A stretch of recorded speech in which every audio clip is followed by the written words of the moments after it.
This is More Than Construction, a Journey Group podcast about building community. Welcome back to More Than Construction. I'm Nathan Walter, and I have been looking forward to this episode for a long time. It's going to be a little different. In the past, our episodes have focused on Journey Group and Journey's internal operations. So the people and teams that enable us to provide more than construction to our people, our partners, and our community. But today, we're joined by two guests from one of our longtime partners, Pendar Properties, and they're here to discuss our collaboration on the massive Cherapa Place Development in downtown Sioux Falls, as well as what it's like to be owner-developers in this community. We'll talk about the importance of partnering with someone who shares your vision, as well as what that vision is and how it works itself out through projects like Cherapa Place and more. I hope you can see why I'm excited about this episode. But before we move any further, I want to introduce our guests. Today, we have joining us from Pendar Properties, Jeff Scherschligt and Ann Haber. Welcome to the show, guys. Thanks Glad to be much. And they aren't our only guests. We also have Eric Bender, Director of Field Operations, and Joe Niewanner, the Senior Project Manager on the Cherapa Development Project. Welcome to you guys as well. Yeah, thanks, Nathan. Glad to be here. So, Jeff, you moved from a life in insurance to owner developing.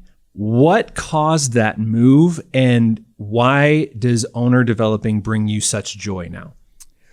Well, my development desire really came from a multiplicity of things. Number one, serve the community. And really, I got started because I just had always had this desire of building a downtown event center on the old Zip Feed site. I went to school in New York City, downtown Manhattan, and I used to wander around as a college kid, and I really was so impressed by the buildings and, the long-term nature of some of those buildings, hundreds of years old. Yeah. And so I had a desire to be in the development business, but really it was prompted by the Zip Feed land, the city's desire to put an event center there potentially, and my desire to serve the community that I'd lived in all my life. Yeah, that's amazing. I love that. And we're going to talk about that more. And Ann, you get to work on the ground floor of managing and owning these properties. Tell us about what you do and how you got to that position.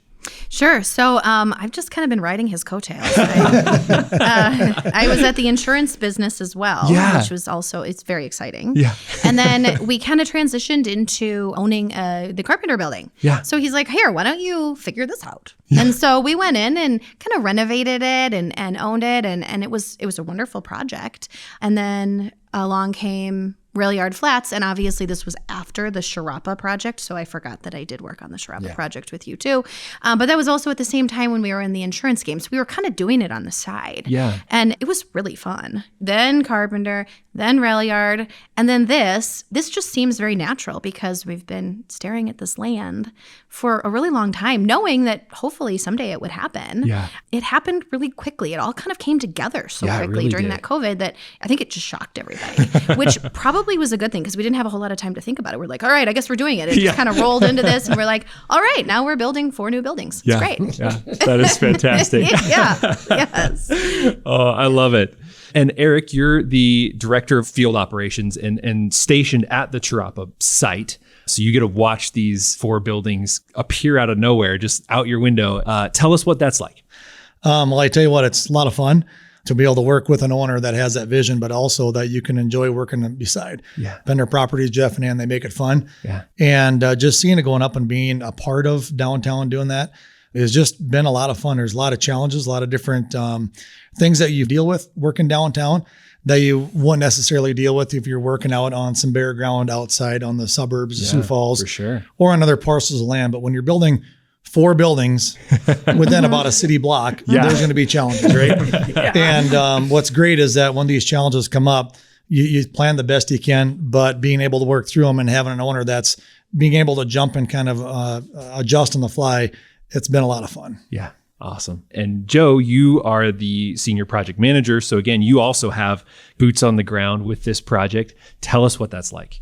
Yeah, it's definitely been challenging. From when we started, when it was a napkin sketch, I don't know, about a year and a half ago, 2 years ago, to really where it is now. It's pretty amazing that we've gotten this far. And again, I think I'd echo what Eric said. Just, I think the relationship that we have with Jeff and Ann and the design team has really made this project, even though it's stressful, it's a lot of fun. Yeah. And it's something that I think all of our team members are very proud of when they go to work every day, because they know they're making a difference, not just, building a project, but making a difference in the community and creating something that's going to be kind of a landmark project for downtown and Sioux Falls. Absolutely. Exactly. And you talk about, famous cities around the world, whether it be Athens or Rome and New York, Paris. It has a lot to do with the architecture and the history that is created. And so that's what's so exciting, is to be able to do that in your own community. And, we look at, local folks designing it, local folks developing it, local folks building it. We really like to see that we don't need to do it from out-of-towners, but we can do it locally and we can do it first class. Yeah, absolutely. And that's a perfect segue into my next question, which was, why does the Sioux Falls community need Cherapa 2 through 5? Need. What pressed that on you guys, that this is we want to meet a need here? Sure. And build these 4 extra buildings. You have to remember, this is on the rail switch yard that had been moved out of downtown Sioux Falls. As part of that, the city acquired that land. They then ran some very extensive public meetings with people to ask them, what do you want in your downtown community? At the same time, you mix that then with the whole concept of walkability that's big from an environmental standpoint today, the idea of building more density, and I would say that my vision wouldn't have been that great to think that we're going to build 4 more buildings on this site, but that really came from the city's vision and citizens' vision that was captured by the city of Sioux Falls and directed. But again, we are really servants of our community. And now you got to also remember, though, is it's not build it and they will come. We needed to go secure some very large commercial tenants to get this thing off the ground. And then knowing the tremendous growth of Sioux Falls and the community, you could put up apartments and feel pretty confident that you can fill that. So it's a combination of all those factors in a dynamically growing city, in a city that plans and looks forward. And again, I guess what we are the conduits to go make it happen. That's really what we do. Yeah. So why did you guys choose to partner with Journey Group on this project? And obviously we have a history, so even past projects, but why did you guys choose to partner with Journey? Well, first of all, because we'd worked with them before and we knew of their quality. Okay. So again, it's not all about price, it's about value. And really that's the most important thing. So they understand we are in a very difficult time of cost as well as supply chain. So you really need to work with a very professional organization. And that's what Journey brings to us.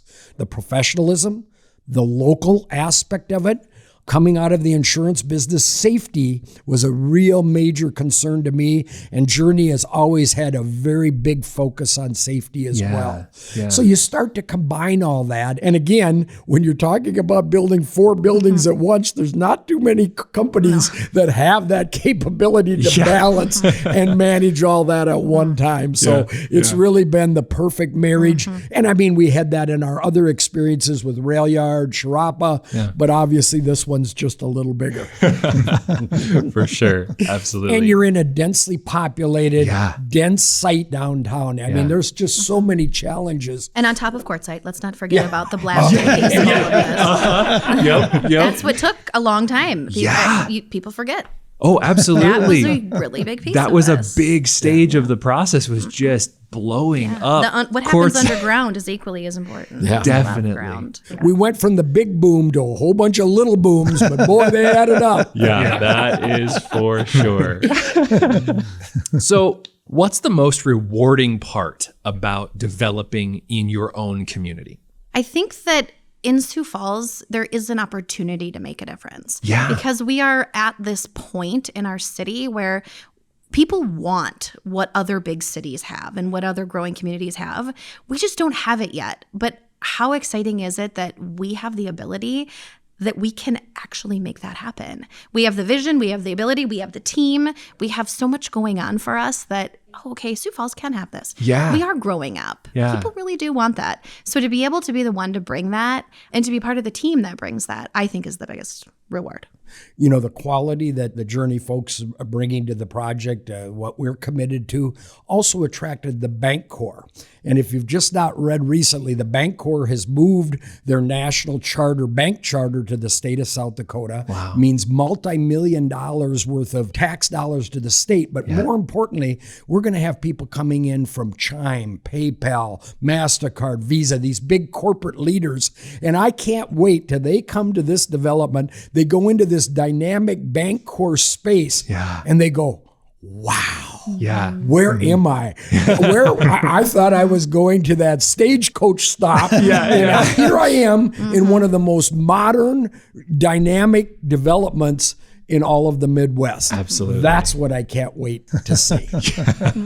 Yes, absolutely. Yeah. Exceeding those expectations and really just surprising people about what the Sioux Falls community can offer. You know, one thing, I'd never really met Jeff until we started this Cherapa development, but I've never told him this, but it was probably 5 years ago. I was in Leadership Sioux Falls, and you came in and you spoke to our class. And at that time, you know, there was a lot of talk about, you know, just getting involved in the community, and to have Jeff come in and talk about his passion for this community. It just really shines through. And you know, developers do projects for a lot of different reasons, but you can definitely tell that Jeff is doing this one for the community. Yeah. He certainly doesn't need to do it, but it's that passion for the community. And that, I think that inspires all of us to do our job and to give them that quality and give them a product that we can all be proud of at the end of the day. Definitely. Yeah, that is so true. So let's talk about Cherapa specifically, this new 4-building development. High level, what's it like from you guys' perspective, Jeff and Ann, working with Journey through the specifics of the building process, through a time of very uncertain supply chain issues, even, I mean, this started back, like you were saying, towards the end of COVID. So, no question. So many of these issues that have had to be overcome that are just in addition to the building process as a whole. What's that been like for you guys? And then Eric and Joe, what's it been like working on a project of this magnitude in the middle of downtown Sioux Falls? How is that from your perspective? When we were looking at this and they knew the railroad was finally going to get the switch yard out of there and the city was going to accomplish that, the Journey folks knew what we wanted to do as well was to get the design team and the construction team meeting with us as the developers right away. So this wasn't a matter of a vision, then you go to your design team and they design it, and then you go to your construction team and they try to build it. But if you can cut out some of the processes and get it started on the right track, get the construction folks and the design folks to talk a little bit, because that pre-planning and getting those team members together right away, I think is the most critical thing and the critical path of anybody that gets involved in this process. And so I think that was a key, as well as, again, what I give Journey tremendous credit for is obviously the costs and the difficulties building right now from a supply chain and all that. And basically to take that now and say, okay, what creative things can we do that will not compromise the quality, the look, the effect? So how am I going to overcome that? And that's the magic of the Journey folks and Joe and Eric and all of the team that we work with. And that's really what these folks did in spades in a very difficult time. Yeah, definitely. Like you were saying, and this whole project just developed and is even being constructed so quickly. It did. And when we were going into this project, and thankfully Journey did Rail Yard Flats as well. So we all learned, and I think that they have just been so tremendously honest with us and really pushing us to make those decisions early. So we don't have those problems. And I think their honesty in all aspects has just been wonderfully refreshing. Like, yeah, it's a tough time. Like, you guys got to make your decisions. And this, and this, which sometimes is kind of hard. And they keep us in line. They're amazing. Well, that's good. And you can't forget, the other thing is we like to be trailblazers. So Cherapa 1 was the first gold LEED certified project in the state of South Dakota. That took creativity to build differently when it came down to it. You now fast forward to Rail Yard Flats. It was the first mass timber frame structure in the state of South Dakota. So they have to be creative enough to go along with that. Yeah. But that's setting that trend. And so we're also excited, but that makes it more challenging. And that really makes it important to have a good team. For sure. Yeah. And being on that cutting edge then gives you that much more experience for when the cutting edge is the norm, that soon, hopefully, we'll have many, many more gold LEED certified buildings in our community. But now it's like Journey's the pro at that. You could probably set some standards because there isn't that much of it in the country, and we are on the cutting edge. Well, especially the Midwest. Yeah. It's amazing. I'd say that part has actually been challenging to keep the quality in the project, but I'm also pretty proud of the team because we were able to get the cost down quite a bit, but we didn't cut out mass timber. We didn't cut out some of those things that the team wanted. And as challenging as it was fun to work through that stuff and come up with new solutions. When people are open to those changes, it makes it a lot more refreshing as well. Definitely. With a project of this magnitude, you're going to have challenges. Yeah. Every day there's going to be challenges and the timing of how things go is so critical. So when you look at where the design's at compared to where construction is, to make sure you're far enough ahead, but you're not too far ahead to make sure that you don't lose time, right? Yeah. It's just kind of marrying those together. And every day it's an adjustment. And look at our team that we have together down there and putting together that quality. I mean, the team that we have down on the Cherapa project is just fantastic. I mean, and the ability to work together when you have those 4 buildings going on, kind of putting sometimes your own needs behind somebody else's and looking at what's best for the project. Yeah. It's really been a fun challenge, to do. And when you look at the quality and know what Jeff is expecting and Ann's expecting, when you look at that, it's the accountability piece that you really want to hold each other accountable to that and wanting to make sure that we hopefully exceed that expectation of what that looks like when it comes to the quality, when it comes to the project, and looking at all the challenges that you faced throughout the project from day one and looking back of what you actually built. I think the team can be really proud of it. And it's a fun challenge to overcome. For sure. Yeah. And I think it's such a cool picture of even just the many different services and service departments that we've already talked about on this podcast, lean and safety and VDC, that these teams are coming in on the front end and trimming things down and streamlining processes and running clash detection models beforehand and saving all this money up front and time and all of that really does enable then you guys to just do what you do best in the moment. I think that's just awesome. And Nathan, the thing that I've come out of learning about Journey, this whole process of construction, being an insurance guy, not a developer historically, is it's an orchestra. Mm-hmm. And these folks are the director of the orchestra. They not only have their own team members that are in the orchestra, but they have all these, subs. Yeah. So really it is, and how you get a really good result, like you do when you go to concerts, is it's a really good director with some very talented orchestra players, but it's that ability to organize something of a whole bunch of disparate parts in a sense. That's what this is about, and it's the best example I could give to people.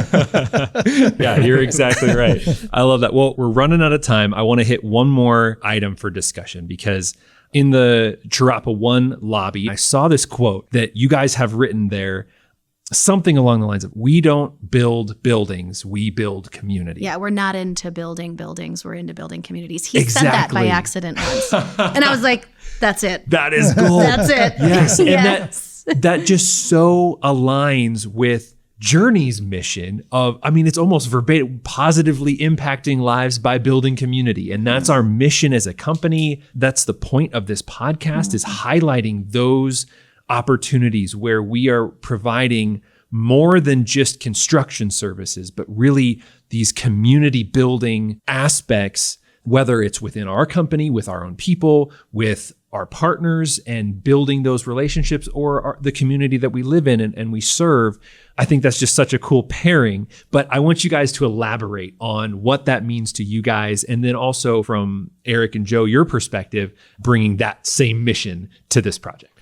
I think that comes back to the approach that he has always taken, that now we have taken, is that we're not in this like a typical developer. We're not doing this to continue to increase profits. Yeah. We're doing it because we take a different approach initially. Yeah. So we're like, we have to make something special here. And we want to have fun doing it, and we want to really make a difference. Yeah. So it does start with the reason why we're doing it. Community naturally comes of that, whether we are renovating something, whether we are building something new, whether we're creating a really cool outdoor space.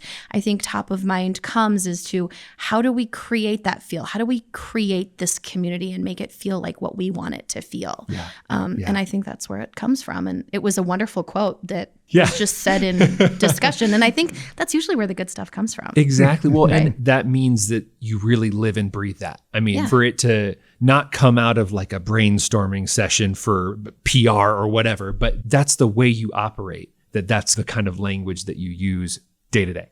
That's so cool. For sure. It's worked for us. It's worked for the community. I know they said there was over $100 million worth of development that flowed off of kind of Cherapa being that starting point, that spark when it comes down to it. And again, it really can make a difference, but it's really something that we take a lot of pride in. And the community does recognize it. And that's why they come to the offices that we build. That's why they come to the retail areas. Yeah. It's all about the community. And I think there's going to be some surprises in Cherapa too that we just can't wait to tell the community that is going to really make it exciting for them. A little teaser. Yeah. I love it. You know, what's fun for me is when I go into the project here and I walk down Reed Street, what's going to be, next summer. You look at Reed Street and all the people that will be enjoying that. And then you look at the two buildings where all the people are going to be living and the courtyard that you had a vision for and ISU developed and designed. There's just going to be so much community just within that one block area. Yeah. And just to be able to walk when it's finished and remember back of what it was like before it started that way. And then to see where it's at. I mean, that's one of the most exciting things when you're looking at building community. I mean, it's a community that was built from scratch, and what it's going to look like is just a fun thing to be a part of. Absolutely. Yeah, I was actually standing on 8th floor last Friday and just seeing all the different workers that were out there working on Friday and just the impact that it makes to them and their families to be able to work on it. I have a little kid who at the end of projects wants to walk through it, and very proud to be a part of those projects where they benefit the communities, whether it's hospitals, schools, or this development. Those are the most rewarding and the most impactful that you really feel good about at the end of the day. Yeah. I mean, really, any given time here this summer, we'll probably have 400 plus workers on there, And you think about each person that's working on there has a family, has friends that they're talking to it about and that they can share that with. And just that sense of pride of ownership that they had a piece of that just goes beyond just the end product, but the journey along the way to get there, I think is pretty cool. Yeah. Yeah. Sounds like we're the name Journey Construction. Exactly. Well done. Yeah. Guys, thank you so much for coming and talking about this. That's exactly the purpose of this podcast, to highlight those aspects of building community in so many different ways, whether it's on a job site or the result of a job. We're constantly building community, and we love that. That's what we're all about. So thank you for joining us. And thank you, listeners, for tuning in. Please remember to follow and share this podcast. That helps us, and it helps you stay up to date on new episodes that come out. Journey Group's mission is to positively impact lives by building community, and it's a joy to partner with people who have that same mission. So join us again next time as we continue to explore what it means to do more than construction. Thanks for listening.